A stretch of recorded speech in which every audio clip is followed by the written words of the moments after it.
When a young woman goes missing, suspicions often fall on her husband or boyfriend. This was also the case with the disappearance of Kelsie Schelling, when her boyfriend, Donthe Lucas, came under scrutiny.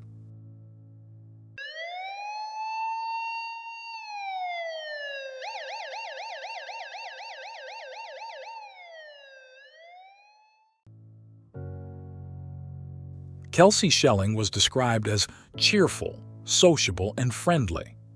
She was very close to her family, especially to her mother, Laura Saxton. In February 2013, when Kelsie was 21, she shared important news with her mother. On the morning of February 4th, she visited a doctor and found out she was pregnant. Her mother was stunned by the news but tried to remain calm and listened as her daughter happily shared her desire to keep the baby. After speaking with her mother, Kelsie sent messages to other family members, friends, and her boyfriend, Lucas. She then headed to her shift at the home improvement and decor store, Floor & Decor, located in Denver, Colorado, where her workday began at 1 p.m.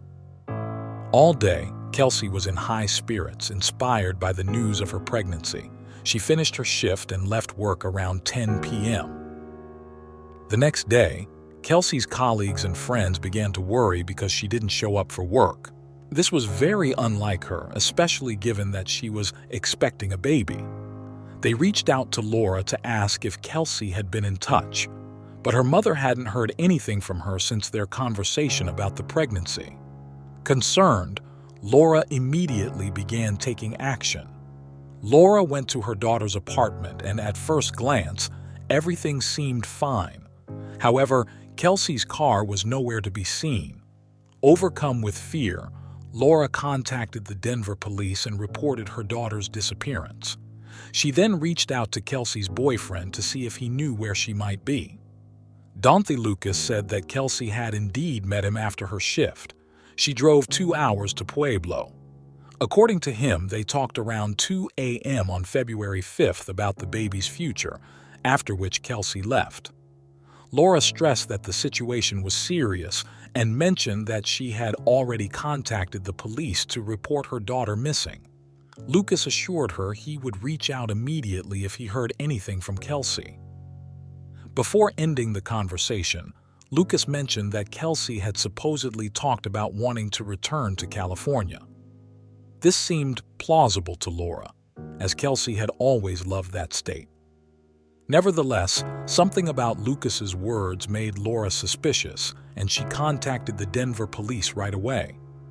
Since the last known location of Kelsie was in Pueblo, Laura also filed a missing person report with the Pueblo police. Investigators began examining the details of Kelsie's disappearance, but Laura felt the police weren't showing enough urgency in their investigation.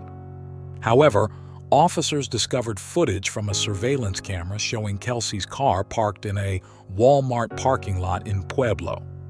In the video, an unidentified man is seen parking Kelsie's car on February 5, 2013, during the day. He then exits the car and heads toward the store where a silver car picks him up. Kelsie's car remained in the parking lot throughout the night.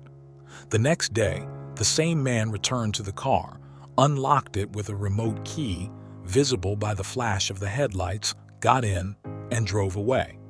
After that, Kelsie's car disappeared for an entire week. 8 days later, Kelsie's car was found abandoned on the grounds of a hospital in Pueblo. There were no records indicating that Kelsie had ever been seen or treated at this hospital. Surveillance footage showed the same man seen in the Walmart video parking the car and walking away. Later, investigators discovered that on February 5th, money had been withdrawn from Kelsie's bank card at a local ATM. After reviewing camera footage, they confirmed that Donthe Lucas withdrew $400 using Kelsie's car and her card. Unlike previous footage, this video was much clearer. The use of Kelsie's bank card provided sufficient grounds to charge Lucas with identity theft. Lucas told investigators that Kelsie often allowed him to use her bank card and gave him money for his expenses. This time, he said he needed funds to pay a phone bill. However, when questioned about Kelsie's disappearance, his statements became inconsistent and he gave different versions of events. Initially, he claimed they met around 2 or 3 a.m. on February 5th, but then repeatedly changed the time of their last meeting. Eventually, he settled on either the previous evening or closer to midnight. Lucas also struggled to pin down the location of their meeting. First, he said they met in the Walmart parking lot, then changed his story, saying it was at his grandmother's house. Later, he claimed they met at a local emergency room because Kelsie was pregnant. He added that when Kelsie came out of the hospital, she supposedly told him she was no longer pregnant. Investigators knew that Kelsie had not visited the hospital in Pueblo on that day, but Lucas seemed unaware they had already verified this information. When investigators began pressing him with more direct questions, Lucas requested a lawyer and the interrogation ended. Ultimately, the police lacked enough evidence to connect him to Kelsie's disappearance. Even the charges for unauthorized use of her bank card were dropped, as they couldn't prove he had taken it illegally. Frustrated with the pace of the investigation, Kelsie's family hired a private investigator to continue looking into the case. When Pueblo police learned of this, they expressed willingness to cooperate. The private investigator was granted access to examine Kelsie's car, which was in police custody for forensic examination. However, police stipulated that their personnel had to be present, and Kelsie's family was prohibited from participating. The detective and family agreed, and the vehicle underwent a new inspection. During the re-inspection, the detective uncovered critical details that had apparently been withheld from the family. Notably, human-like biological stains were found in the car's trunk, and 2 large handprints were visible on the headrest of the driver's seat.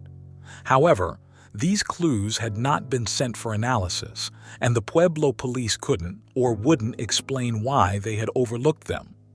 Following the discovery of Kelsie's car, the withdrawals from her bank card, and the detective's findings, the case had reached significant turning points, yet the investigation remained stalled.